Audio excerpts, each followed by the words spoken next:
नमस्ते, सत श्री अकाल, आदाब। टीएस मदान, आपका दोस्त, आपका हम सफर। मेरे एक दोस्त ने मेरे से पूछा कि उसकी वाइफ ऐसा सोचती है कि वो उससे प्यार नहीं करता। ऐसा क्यों सोचती है? अब यही क्वेश्चन मैं आपसे करता हूं। मेरे एक दोस्त की वाइफ ये समझती है कि वो उससे प्यार नहीं करता। ऐसा क्यों समझती है? आई एम श्योर कि आपके जवाब गलत ही होंगे। आप सोच रहे हो कि टाइम नहीं देता होगा, गलत है। आप सोच रहे होंगे कम्युनिकेशन गैप होगा, गलत है। आप सोच रहे होंगे कि उसके काम में हेल्प नहीं करता होगा, ये भी गलत है। सुनिए, अगर उसकी वाइफ ये सोचती है कि वो उससे प्यार नहीं करता, तो इसका मतलब केवल एक ही है कि वो सच में उसे प्यार नहीं करता होगा। प्यार प्रूव करने की जरूरत नहीं होती, ये फील होता है, ये महसूस होता है। और अगर हस्बैंड एंड वाइफ के बीच में प्यार नहीं है तो वो सुखी नहीं हो सकते। कितना भी पैसा हो, कितनी भी शोहरत हो, कितनी भी बड़ी पोजीशन के मालिक हो, अगर घर में सुख है तो ही बाहर सुख है। अगर घर में खुशी है तो ही बाहर खुशी है। और इसका उलट भी तो सच है, अगर घर में दुखी तो बाहर भी दुखी। अगर मैं किसी की चॉइस पूछूं कि क्या चाहते हो, घर में सुख या घर में दुख, तो ऑब्वियस सा जवाब होगा सुख। और आप ये भी जान चुके हैं कि कुछ भी प्राप्त करना हो, कुछ भी हासिल करना हो, तो सिर्फ चाहने से नहीं मिलता है, करने से मिलता है। यानी रिजल्ट्स केवल एक्शंस को ही मिलते हैं, डिजायर्स को नहीं। घर में सुख का मतलब खुशी से है, प्रसन्नता से है, हैप्पीनेस से है। एंड खासकर ये हस्बैंड एंड वाइफ के बीच में। मैं जब पर्सनालिटी डेवलपमेंट ट्रेनर बना, मैं जब लाइफ कोच बना, तब से मेरी एक इच्छा रही है कि मैं हैप्पी मैरिड लाइफ के ऊपर एक ट्रेनिंग वर्कशॉप करूं। 2-3 दिन की, और मैंने स्टडी किया कि ये लंबे समय तक नहीं चलेगा। लोग 5000 का मोबाइल फोन भी खरीदते हैं तो इंस्ट्रक्शन मैनुअल को जरूर स्टडी करते हैं, लेकिन शादी होने के बाद मैरिड लाइफ को कैसे बढ़िया रखा जाए, उसको सीखने की जरूरत महसूस नहीं करते। और इसीलिए ना तो लोग टाइम निकालते हैं और ना ही पैसा। लेकिन YouTube ने मेरी और आपकी समस्या सॉल्व कर दी। आपको ट्रेनिंग वीडियो मिल रही है और मुझे अपना नॉलेज शेयर करने की अपॉर्चुनिटी। आइए समझते हैं कि मैरिड लाइफ को कैसे अच्छा बनाया जा सकता है एंड कैसे इसके कारण ओवरऑल घर में खुशी रह सकती है। हिंदी में हस्बैंड एंड वाइफ को जीवन साथी का नाम दिया गया है। यह टाइटल किसी भी और रिश्ते में नहीं है। कई हजार साल पहले ही इस रिश्ते को जीवन साथी कह दिया गया। क्या सच में आप इस टाइटल की इज्जत करते हैं? आपकी वाइफ या आपके हस्बैंड अगर जीवन साथी हैं तो फिर बराबर हुए ना। तो जरूरी है कि अपने जीवन साथी को अपने बराबर, अपने इक्वल दर्जा दिया जाए। किसी भी डिसीजन को लेने से पहले एक दूसरे से पूछा जाए एंड उसको प्रॉपर इंपॉर्टेंस दी जाए। अगर आप ये सोचो कि आपके जीवन साथी के ओपिनियन की कोई इंपॉर्टेंस नहीं है, आप अकेले डिसीजन ले सकते हो, तो समझ लो जीवन की ये गाड़ी कभी भी पटरी से नीचे आ सकती है। ना हस्बैंड छोटा है, ना वाइफ। ना हस्बैंड को ये हक है कि वाइफ को अपने से कम समझे, ना वाइफ को ये हक है कि हस्बैंड को अपने से कम समझे। वो आपके जीवन का साथी है, आपकी प्रॉपर्टी नहीं है कि आप जैसा चाहो वैसा यूज करो। हाँ, कहीं छोटा मोटा मन मुटाव हो भी गया तो दोनों के लिए जरूरी है कि सॉरी फील करें, क्योंकि सॉरी फील करने से कोई भी छोटा नहीं हो जाता। कल मैं टैक्सी में कहीं जा रहा था, टैक्सी ड्राइवर मेरा रेगुलर है। उसने मुझे सुनाया कि एक newly wed couple Manali honeymoon मनाने के लिए उसकी टैक्सी में निकला। अभी दिल्ली से बाहर भी नहीं निकला था कि उसकी वाइफ ने कुछ ऐसा कह दिया जिसका मतलब था कि उसके पेरेंट्स ने इतना कुछ दे दिया है जो उसका हस्बैंड डिजर्व भी नहीं करता था। बस जी, उस हस्बैंड जी का अहम जाग गया। आगे से बुरा भला कह दिया, वाइफ ने और आगे से कुछ बोल दिया। हस्बैंड ने चपेड़ मार दी और चपेड़ पड़ते ही वाइफ ने आगे से चढ़ दी और दोनों ने एक दूसरे के बाल पकड़ लिए। ड्राइवर ने बताया कि पूरी तरह से डर गया, टैक्सी को एक साइड पे लगाया और बाहर आ गया। और उसके बाद दोनों बाहर आ गए। रुक क्यों गए? तो उसने पूछा कि मुझे केवल इतना बता दीजिए कि दिल्ली वापस जाना है या मनाली जाना है। तो दोनों कहने लगे दिल्ली वापस। यानी 4 घंटे के बाद ही वो हनीमून कपल घर वापस। उनके घर से तो अभी रिश्तेदार भी नहीं गए थे। पेरेंट्स पर क्या गुजरी होगी? लड़की के पेरेंट्स को जब पता चला होगा तो उन पर क्या गुजरी होगी? ये वो ड्राइवर नहीं जानता था, ना ही मैं अंदाजा लगा सकता हूं, ना ही इसको आप सोच सकते हो। अगर तो दोनों को बाद में अकल आ गई होगी तो एक दूसरे से माफी मांग ली होगी, नहीं तो लाइफ नर्क तो बन ही चुकी होगी। तो आइए इस मैरिड लाइफ को और सुंदर और खूबसूरत और खुशी वाला बनाने के लिए कुछ नॉलेज मैं अपना भी शेयर करता हूं। तो हम बात कर रहे थे कि इस रिश्ते को, इस टाइटल को समझिए, जीवन साथी। जीवन साथी की प्रिवेसी को भी रिस्पेक्ट दीजिए, वैल्यू दीजिए। उसके सेल फोन को देखना, उसके कंप्यूटर को देखना, उसकी प्राइवेट लाइफ में बार्जिन करना है, झांकना है और ये रिश्तों में थोड़ा सा डिस्टेंस बना देता है। नेक्स्ट, अगर आपके लिए सक्सेस जरूरी है तो जीवन साथी के साथ खुश रहना होगा। इसके लिए आपको एक दूसरे की पुरानी गलतियों को भूलना होगा, एक दूसरे की नाकामियों को भी भूलना होगा। आपने कॉमेडी नाइट्स विद कपिल देखा होगा। कपिल की on screen wife Mrs Manju Sharma, उसको जिस तरह से टॉन्ट किया जाता था, जिस तरह से उसके पेरेंट्स का मजाक बनाया जाता था, जिस तरह से उसके होठों पर तंज कसा जाता था, ये केवल टीवी शो में ही पॉसिबल था। रियल लाइफ में ये सब कुछ करने के ज्यादा चांस नहीं मिलते हैं। ध्यान रहे कि आपका जीवन साथी एक मशीन नहीं है, एक कंप्यूटर नहीं है, एक जिंदा जागता इंसान है, एक फीलिंग वाला।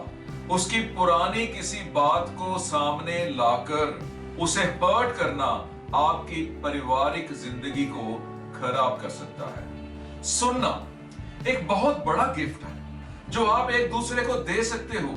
इसके ऊपर मेरी एक लंबी वीडियो है, उसे जरूर देख लेना। सुनना इज एक दूसरे की भावनाओं की कदर करना। घर से बाहर आप जब किसी को सुनते हैं तो कितने ध्यान से सुनते हैं। बॉस को सुनते हैं, बॉस बोल रहा है तो अपने सेल फोन को साइलेंट कर देते हैं, बॉस नाराज ना हो जाए। कस्टमर बोल रहा होता है तो अपनी चाय भी साइड पर रख देते हैं, कस्टमर नाराज ना हो जाए।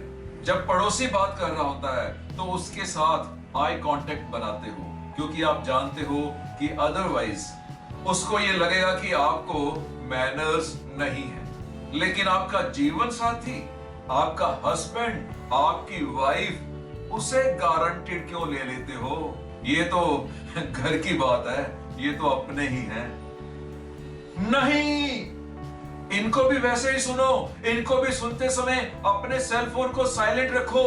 इनको भी सुनते समय अपनी चाय को साइड पे रखो। इनको भी सुनते समय पूरा आई कांटेक्ट, ताकि एक दूसरे को पता चले कि आप एक दूसरे को प्यार के साथ साथ उनको वैल्यू भी देते हो, उनको महत्व भी देते हो। आपका जीवन साथी आपके लिए दूसरों से ज्यादा इंपॉर्टेंट होना चाहिए, क्योंकि उसके लिए केवल आप ही एक सहारा हो। पेरेंट्स के सामने, दोस्तों के सामने, कुलीग्स के सामने या फिर पड़ोसियों के सामने कभी भी अपने जीवन साथी को नीचा नहीं दिखाओ। उनके सामने उसकी इज्जत करो, रादर और ज्यादा इज्जत करो। अगर आपके जीवन साथी का बर्ताव आपकी फैमिली के साथ या आपके दोस्तों के साथ अच्छा नहीं है तो भी एकदम उसे झूठा साबित करने की कोशिश नहीं करो। कोई खास बहुत बड़ा कारण हो गया तो अलग बात है, अदरवाइज वो किसका मुंह देखे, आप भी तो उसका एक सहारा हो। मेरा एक जान पहचान वाला अक्सर अपनी वाइफ को मेरे सामने जी कह के बुलाता था, सुनिए जी, बैठिए जी, खाइए जी। लेकिन मुझे अंदर की खबर थी कि वो मौका मिलने पर उसे गाली भी दे देता था और हर काम में उसका नुक्स निकालता था। तो क्या फायदा ऐसे उसको जी कह के बुलाने का, अगर आप अंदर से उसका नुक्स निकालते हो या फिर उसे बुरा भला कहते हो। मेरे पास काउंसलिंग के लिए वो केस भी आया था और वो कहने लगा, आप तो खुद गवाह हो, मैंने कभी जी कहने के अलावा बुलाया नहीं है। माय डियर फ्रेंड्स, इस पर आप विचार करो, क्या वो ठीक था? जी कहना जरूरी है लेकिन निभाना भी जरूरी है।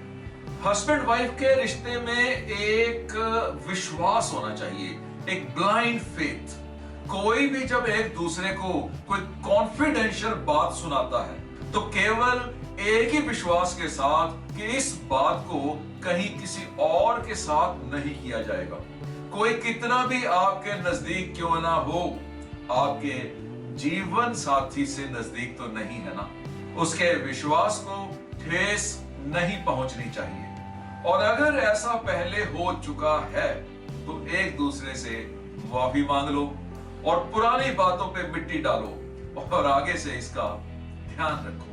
आपके जीवन साथी का मूड ही आपके लिए एक इशारा होना चाहिए, एक संकेत होना चाहिए कि उसको आपकी जरूरत है। अगर आपको लगे कि उसका मूड इस समय खराब है तो वो टाइम आपके लिए उसके कंधे पर हाथ रखने का है, उसको गले लगाने का है, उसको उस समय आपकी अटेंशन चाहिए। ऐसे मौके पर ही आपका कंसर्न चेक होगा। बातें जितनी मर्जी बड़ी बड़ी कर लो, केवल ऐसे मूड में ही आपकी केयर दिखाई देती है। और अगर आपका जीवन साथी उस समय बात करने के मूड में नहीं है तो जबरदस्ती ना कीजिए, केवल कंसर्न रहिए। नेक्स्ट, व्हाट्सएप या हाइक वगैरह यूज करते हैं? शादी से पहले कोर्टशिप के टाइम पर रोज इमोजी भेजते थे, रोज इमोटिकॉन भेजते थे, स्टिकर सेंड करते थे, लव यू, मिस यू, और जवाब भी आता था love you too, miss you too. और ये बार बार करते थे। क्यों करते थे? जब आप एक दूसरे को प्यार करते ही थे तो रोज इमोटिकॉन्स क्यों भेजते थे? क्योंकि ये एक संकेत है कि आप एक दूसरे को अब मिस कर रहे हो, उसको याद कर रहे हो। अब शादी हो गई, अब क्या हुआ? अब क्यों नहीं भेजते ये स्टिकर्स? अब क्यों नहीं भेजते ये इमोटिकॉन्स? अब क्यों नहीं भेजते ऐसे SMS? Love you, miss you. शर्म आती है या गारंटी ले लिया? एनीवेज, स्टार्ट अगेन, रोज, बार बार, कई बार, जब भी मौका मिले अपने जीवन साथी को बोलो लव यू यार। दूसरा जवाब दे लव यू टू यार। टेक्स्ट भेजो, इमोजी भेजो, स्टिकर भेजो, रोज करके देखो, रिश्ते में ये वर्ड्स फेविकोल का काम करेंगे। नेक्स्ट, एक जप्फी में, एक हग में बहुत ताकत है, बहुत जादू है, और उससे भी ज्यादा ताकत है एक किस में। दिन की शुरुआत ऐसी ही जप्फी से, ऐसी ही एक किस से कर सकते हो। अगर कोई पूछे कि दिन की शुरुआत कैसे करते हो तो कह देना बेटी से। लेकिन सच में दिन की शुरुआत बेटी से नहीं करो, अपने जीवन साथी को एक किस देके, एक जप्फी देके, एक हग देके। इस किस के असर का भी एक एंड टाइम होता है। सरप्राइजिंगली वो टाइम क्या है? जब तक आप दोबारा नहीं मिलते। आप 8 घंटे दूर रहे या 8 दिन दूर रहे या फिर 8 महीने, ये किस आपको आपके जीवन साथी के नजदीक रखेगी, इमोशनली, मेंटली एंड स्पिरिचुअली। मुझे बीच में याद आया कि ये वीडियो अपने आप में कंप्लीट नहीं है, आप मेरी बाकी की फैमिली हैप्पीनेस वीडियोस भी जरूर देख लेना, आपको और ज्यादा सजेशंस मिलेंगी। उसके लिए आप फैमिली हैप्पीनेस वीडियोस की प्लेलिस्ट में जाइए और उसका लिंक नीचे डिस्क्रिप्शन में मिल जाएगा। नेक्स्ट, ऑब्वियसली आप दोनों इकट्ठे सोते होंगे, अपनी मैरिड लाइफ को एंजॉय करते होंगे, लेकिन बेड टाइम के अलावा भी आपको अपने जीवन साथी के लिए टाइम निकालना होगा। कितना टाइम, कब निकालना है, कैसे पॉसिबल है, वो आप हर किसी के लिए अलग अलग होगा, लेकिन डू फाइंड सच टाइम जिसमें आप एक दूसरे की कंपनी में हो। Morning walk, evening walk, shopping, coffee shop, dining out etcetera. Next, physically आप दोनों के बीच में जितना डिस्टेंस बढ़ता है, रिलेशनशिप में भी उतना ही डिस्टेंस बढ़ जाता है। आप इमोशनली क्लोज हो गए, मेंटली क्लोज हो गए, स्पिरिचुअली क्लोज हो गए, और फिजिकली क्लोज रहने की भी जरूरत है। जितना ज्यादा एक दूसरे को टच कर सकते हो करते रहिए। मेरा इशारा बेड टाइम के अलावा भी एक दूसरे को टच करने का है। नेक्स्ट, जैसे जैसे शादी पुरानी होती जाती है और जिम्मेवारियां बढ़ती जाती हैं, बच्चे हो गए, पेरेंट्स बूढ़े हो गए, रिश्तेदारों के यहां सुख दुख में जाना हो गया, नौकरी या व्यापार की कमिटमेंट्स बढ़ गई, ऐसे केस में मैरिड लाइफ थोड़ी थोड़ी डिस्टर्ब होती जाती है। बाकी जिम्मेवारियां निभाने के लिए मैरिड लाइफ से कुछ टाइम निकाल लिया जाता है और एक दूसरे के लिए टाइम कम हो जाता है और इसका पता भी नहीं चलता। व्हाई नॉट एक रूटीन बना लो कि जितना हो सके एक दूसरे के साथ भी टाइम स्पेंड करना है। एक fixed routine, weekly dine outs, shopping या फिर मूवीज एटसेट्रा। इवन घर में भी अगर पॉसिबल है तो एक दूसरे के लिए टाइम निकालिए। एक प्रैक्टिस कीजिए, अपने जीवन साथी को जितना हो सके अप्रिशिएट कीजिए। जानबूझ के ऐसे मौके ढूंढने हैं जहां पर आप उसके काम की तारीफ कर सको। अगर बच्चे अच्छा काम करें तो उनको प्राइज देते हो ना, टॉफीज, चॉकलेट्स एटसेट्रा। अब आप ऐसे ही रूटीन को आपस में भी फॉलो करो। हाँ, टॉफी चॉकलेट नहीं, एक दूसरे के लिए कोई ड्रेस, कोई मूवी टिकट्स, कोई dine outs etcetera. Generally Indian families में कुछ काम ऐसे हैं जो केवल वाइफ्स ही करती हैं, चाहे वो वर्किंग हो चाहे वो नॉन वर्किंग, और कुछ काम ऐसे हैं जो केवल हस्बैंड्स ही करते हैं, चाहे कितना ही वर्क प्रेशर क्यों ना हो। आज से एक दूसरे के काम करने की कोशिश कीजिए। हस्बैंड किचन में हेल्प करे, वाइफ अपने हस्बैंड के बैग को ऑर्गेनाइज करने में हेल्प करे, और हो सके तो ऐसे काम एक दूसरे के लिए सरप्राइज दीजिए। सवेरे वाइफ के उठने से पहले चाय बना के ले आइए, या फिर हस्बैंड के सेल फोन को चार्ज पे लगा दीजिए। इंपॉर्टेंट, जब मैं कहता हूं कि एक दूसरे का काम करो तो इसका मतलब ये ना निकालना कि एक दूसरे की लाइफ में इंटरफियर करो। कोशिश करता हूं अपनी बात कहने की। से हस्बैंड को गार्डनिंग का शौक है, उसको अकेले परस्यू करने दो। वाइफ को फेसबुक पे टाइम स्पेंड करना अच्छा लगता है, उसकी पिक्स, उसकी पोस्ट खुद नहीं पोस्ट करो। Let her do the things in her own way. एक और बात, फ्रेंड्स के साथ घूमने के समय जरूरी नहीं कि आप अपने जीवन साथी को लेके जाएं। एक दूसरे को उनके फ्रेंड्स के साथ भी चिल करने दो, अपनी मर्जी का खाने दो, अपनी मर्जी की शरारतें करने दो। वैसे भी जब आप घर वापस आओगे तो एक दूसरे को सुनाने के लिए बहुत कुछ होगा, अगर कोई सुनना चाहे तो। रोमांस, क्या आपका रोमांस जिंदा है? मेरा ये क्वेश्चन उन लोगों से है जिनकी शादी को 10 साल से ज्यादा हो गए हैं या फिर 20 साल से भी ज्यादा हो गए हैं। रोमांस का जिंदा रहना बहुत जरूरी है। जिंदा रहना मतलब आपका रोमांटिक रहना बहुत जरूरी है। आपकी शादी मान लो 25 साल की उम्र में हुई, बस रोमांस के मामले में अपनी उम्र को वहीं रोक दो, अपनी उम्र को बढ़ने ना दो। एक दूसरे के साथ डेट्स प्लान करो, candle light dinners, musical evenings etcetera. Birthdays में greeting cards with heart signs जो आप अपनी शादी के आसपास देते थे, देते रहो।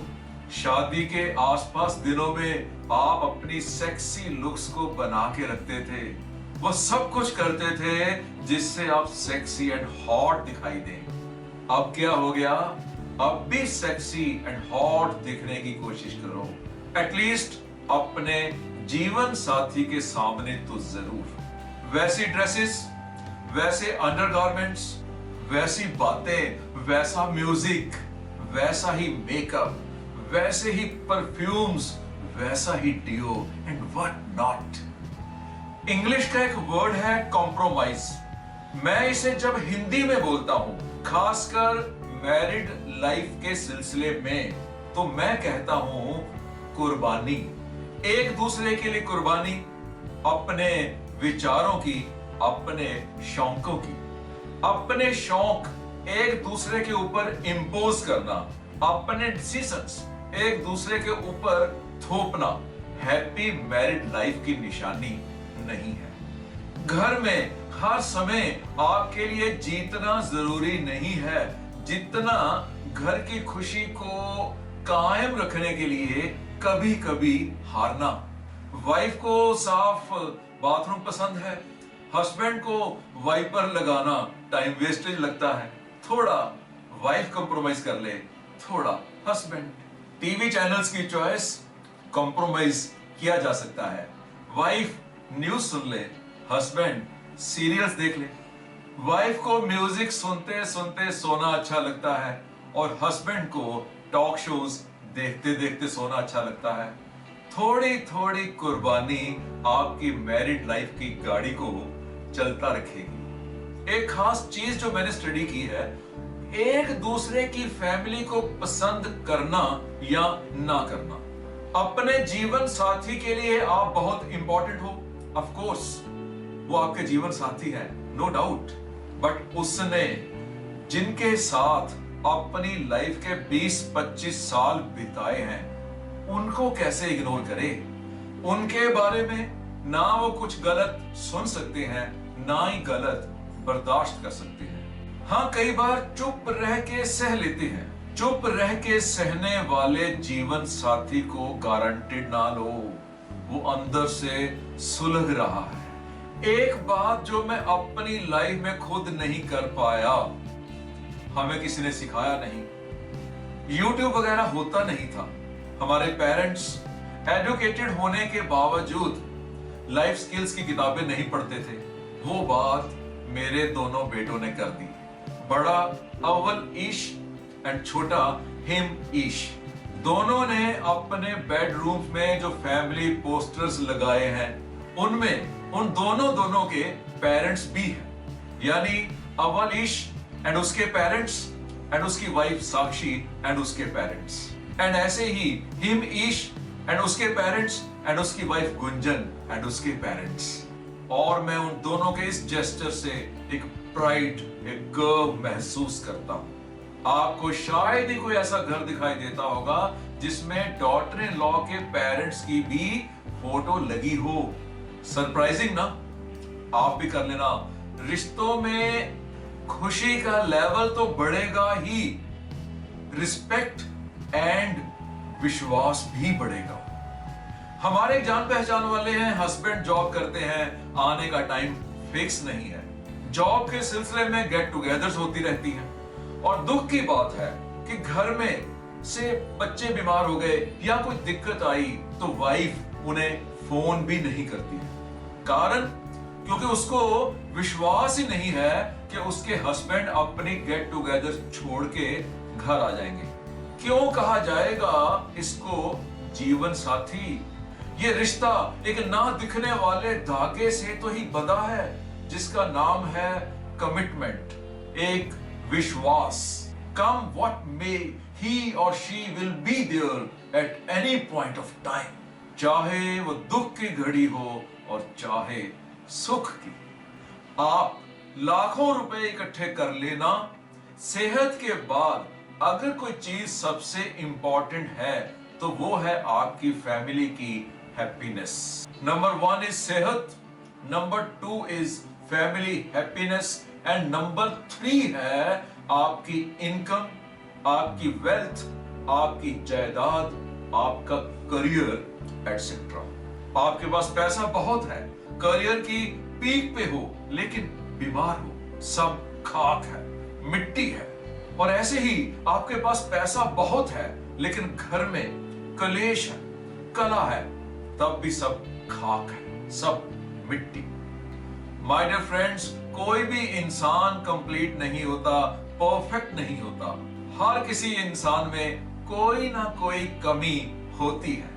आप अपने कस्टमर्स की कमियां बर्दाश्त कर लेते हो, अपने बॉस की कमियां बर्दाश्त कर लेते हो, अपने ड्राइवर की कमियां बर्दाश्त कर लेते हो, अपनी मेड की भी कमियां बर्दाश्त कर लेते हो। क्यों? क्योंकि आप उनके साथ बिगाड़ना नहीं चाहते, उनकी आपको जरूरत है। बस ऐसे ही अपने जीवन साथी की भी कमियां बर्दाश्त कर लीजिए, वो भी तो कर ही रहे हैं। आप आज इस वीडियो को देख रहे हो, आज के बाद 5-10 सालों के बाद जब आप दोबारा इस वीडियो को देखोगे तो आपको यही बातें अजीब लगेगी, क्योंकि आप दोनों भी टाइम के साथ साथ ग्रो करोगे, आपके हालात बदलेंगे, आपका इनकम लेवल चेंज होगा, आपका नॉलेज लेवल चेंज होगा, आपकी जरूरतें बदलेंगी, आपके शौक बदलेंगे, आपकी मजबूरियां बढ़ेंगी और आपकी आजादियां भी बढ़ेंगी। बस इस बात का ध्यान रखना कि केवल आप ही चेंज नहीं हो रहे हो, आपका जीवन साथी भी चेंज हो रहा है। तुम बदल गए हो, तुम बदल गई हो। ये डायलॉग्स कभी भी आपकी जुबान पे नहीं आना चाहिए, कभी भी नहीं।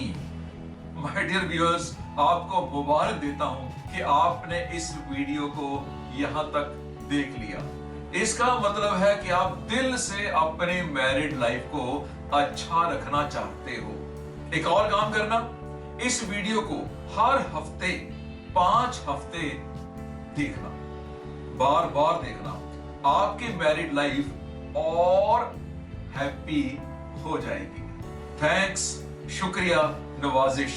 आप मेरे से छोटे हो या बड़े मुझे नहीं पता, शुरू से ही अपने व्यूअर्स को मैं बच्चे मानता हूं। मेरा एंड पिंकी का आपके लिए आशीर्वाद है, आपकी हेल्थ और बढ़िया हो, आपके परिवार में खुशी का लेवल और बढ़े, आपकी इनकम बढ़े, आपका दिमाग और तेज हो, समाज में आपकी इज्जत और बढ़े और आपकी आत्मा, आपकी रूह और पवित्र हो और पाक हो। All the best.